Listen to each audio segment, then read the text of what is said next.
Ask Tom on Home Show. Kevin from Galveston has a question about some piling problems. He's trying to avoid problems, Tom. Piling problems. He's being particular about his piling problems and perambulating around the issue. We'll get right to it. Piles can be a problem. They can.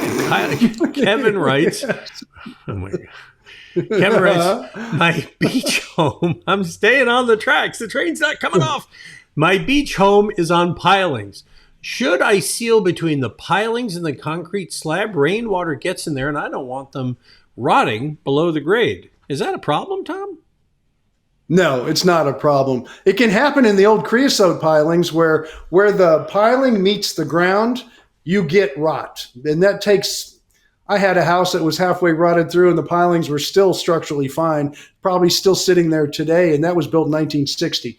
The new pilings you get today are all pressure treated pilings, 0.6 pressure treated. They're pressure treated to the amount that's for structural, which is not something you buy at Home Depot for a fence or something like that, or a deck. This stuff is highly treated, so it's not going to rot at all. And think about this. Galveston is nothing but a pile of sand, and that water goes everywhere. It is as wet as can be in there all the time, so you're not going to get any rotting problems. So don't bother trying to put some goop stuff there or anything.